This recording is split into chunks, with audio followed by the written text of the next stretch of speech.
नमस्कार, आप देख रहे हैं न्यूज बाइस्कोप। मैं हूं आपके साथ नौमिता रीनू। लोकसभा में जिस समय वक्फ संशोधन विधेयक बिल पर चर्चा हो रही थी, आपको बता दें उस दौरान सोशल मीडिया में लालू प्रसाद यादव का पुराना वीडियो वायरल हो रहा था, जिसमें लालू प्रसाद यादव सख्त कानून बनाने की वकालत करते सुने जा सकते थे। दरअसल ये वीडियो 7 मई 2010 की है। वीडियो में लालू यादव ने जिस जगह की जमीन पर माफियाओं द्वारा कब्जा किए जाने की बात कही थी, आज न्यूज बाइस्कोप संवाददाता ने उसका जायजा लिया है।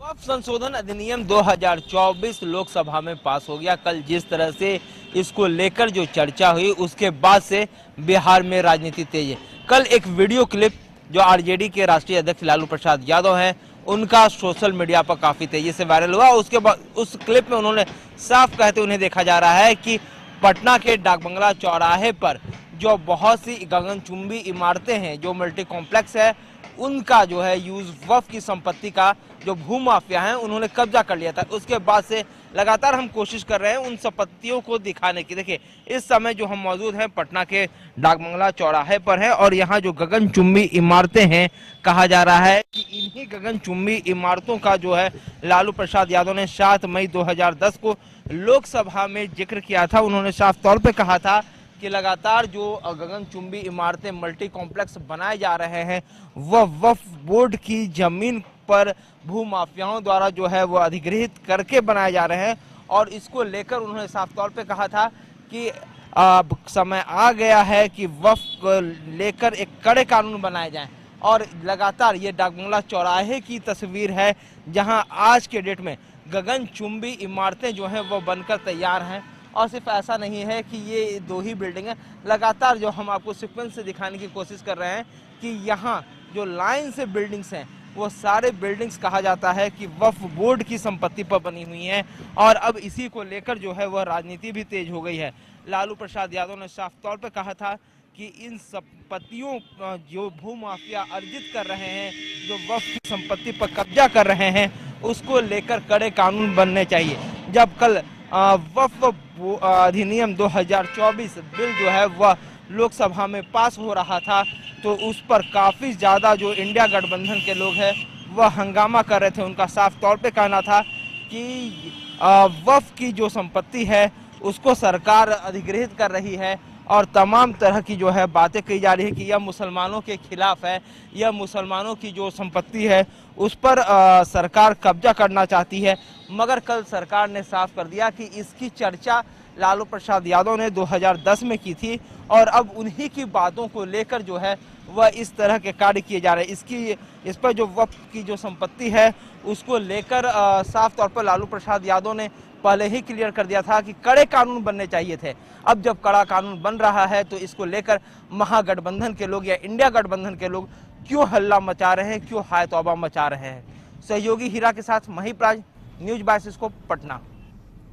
भाजपा की ओर से पार्टी के स्थापना दिवस पर कई कार्यक्रमों का आयोजन होना है, आपको बता दें, जिसे लेकर भाजपा के प्रदेश अध्यक्ष दिलीप जायसवाल ने प्रेस कॉन्फ्रेंस कर कार्यक्रमों की जानकारी दी है। आपको बताते चले, प्रदेश अध्यक्ष ने बताया है कि 6 एवं 7 अप्रैल को सभी बूथ पर बूथ कमेटी पन्ना प्रमुख के कार्यकर्ता स्थापना दिवस मनाने का काम करेंगे। वहीं 8 अप्रैल को आपको बताते चले 243 विधानसभा स्तर पर सक्रिय सदस्यता सम्मेलन होगा। फिर 10, 11 और 12 अप्रैल को चलो गांव की ओर, चलो मोहल्ला की ओर यात्रा कार्यक्रम का आयोजन होगा, वहीं जिसमें सभी विधायक और विधान परिषद पार्टी के बड़े नेता मौजूद रहेंगे। साथ ही सभी जिला मुख्यालयों पर प्रदर्शनी भी लगाया जाएगा, जिसमें स्थापना वर्ष 74, आपको बताते चले वर्ष 74 से लेकर आज तक का भारतीय जनता पार्टी का सफर को दर्शाया जाएगा। 6 अप्रैल को स्थापना दिवस के अवसर पर बिहार के सभी जिला में और वहां के कार्यालय को भव्य रूप से सजाया जाएगा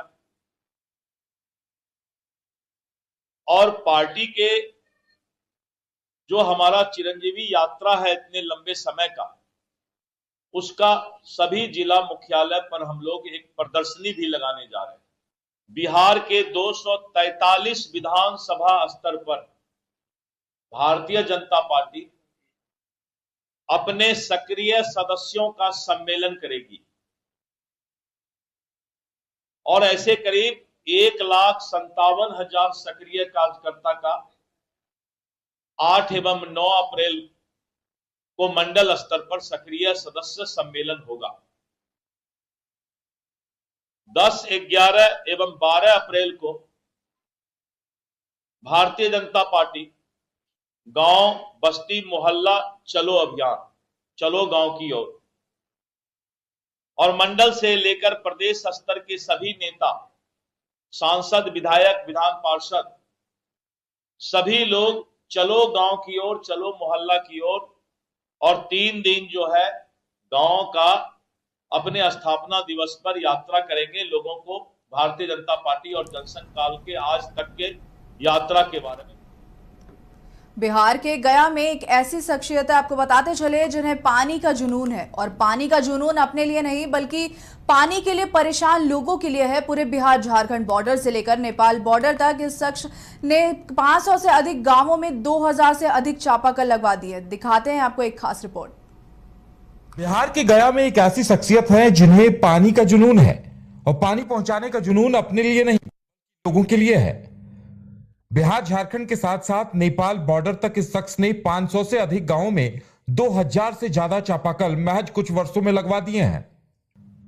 महिलाओं को पानी की तकलीफों से जूझता देखकर एक बार जो जुनून इन्हें चढ़ा, उसके बाद इन्होंने निःशुल्क चापाकल लगाने का मिशन ही शुरू कर दिया। गया के बोधगया के रहने वाले विवेक कुमार कल्याण को लोग अब चापाकल मैन के नाम से जानने लगे हैं। चापाकल मैन के नाम से उन्हें इसलिए जाना जाता है क्योंकि इन्हें जैसे ही खबर मिलती है कि किसी इलाके में पानी की किल्लत है, उस इलाके में 24 घंटे के अंदर चापाकल खड़ा कर दिया जाता है। इतना ही नहीं, अगर खराब चापाकलों के बारे भी अगर इन्हें जानकारी दी जाए तो उन चापाकलों की मरम्मत इस कदर करवाते हैं कि सालों तक फिर उन चापाकलों को छूना तक नहीं पड़ता।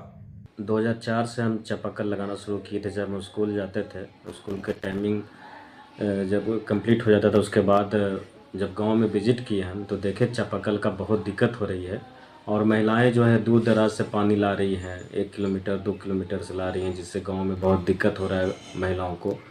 तो उस टाइम मैंने सोचा कि अपने पैकेट मनी से इस चापाकल को लगाना शुरू करें, चापाकल को मरम्मत करना शुरू कर दिए हम।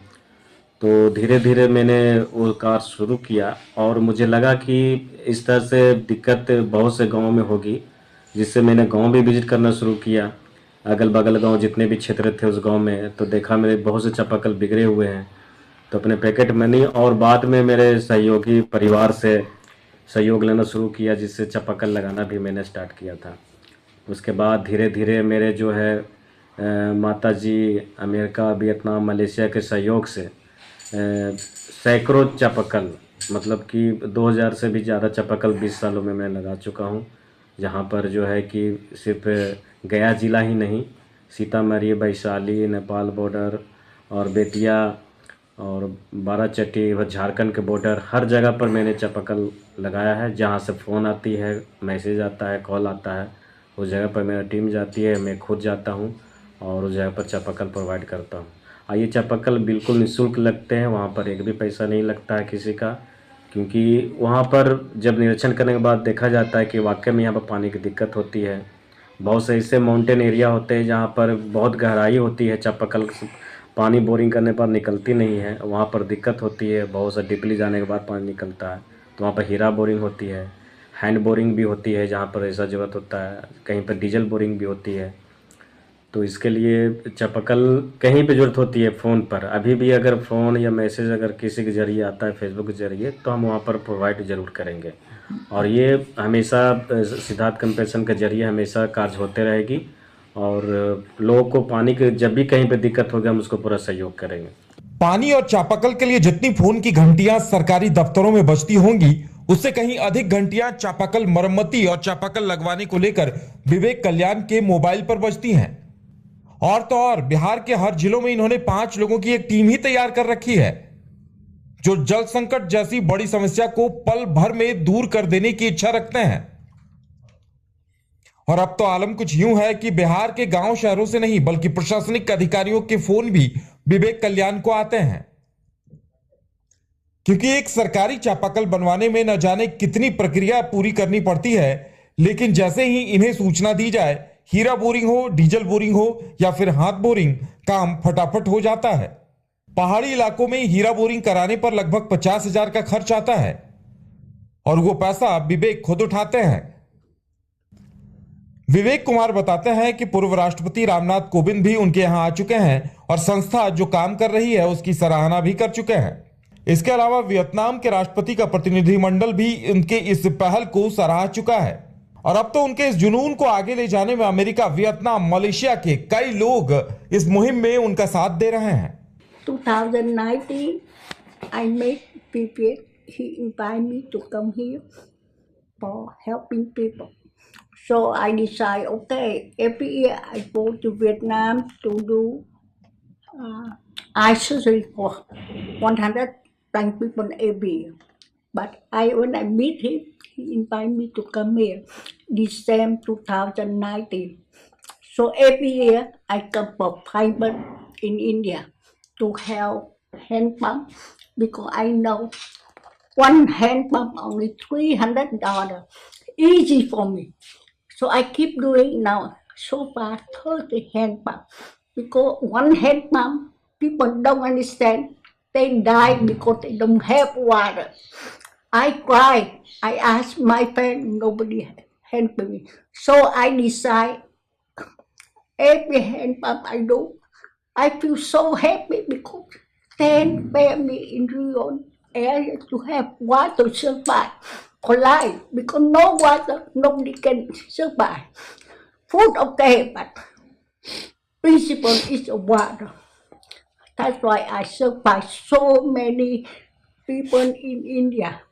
In the rural area, sometimes I have to drive with me 13 hours to Nepal to have hand pump there, and I feel so happy. Even I'm old, but I feel I do something for people. I don't mind India, Vietnam, Uganda. I go everywhere. People need me, I come with my loving care. वाकई में Siddharth कैंपेशन trust के cofounder Vivek Kumar कल्याण ने एक नई पहल, एक नई राह दिखाई है। देश में अगर और 2-4 विवेक कल्याण हो जाए तो जाहिर सी बात है कि जल संकट से लोगों को, खासकर महिलाओं को छुटकारा मिलते देर नहीं लगेगी। उम्मीद की जानी चाहिए कि इनसे प्रेरणा लेते हुए ऐसे और भी लोग आगे आएंगे। गया से न्यूज़ बायोस्कोप के लिए आशीष की रिपोर्ट।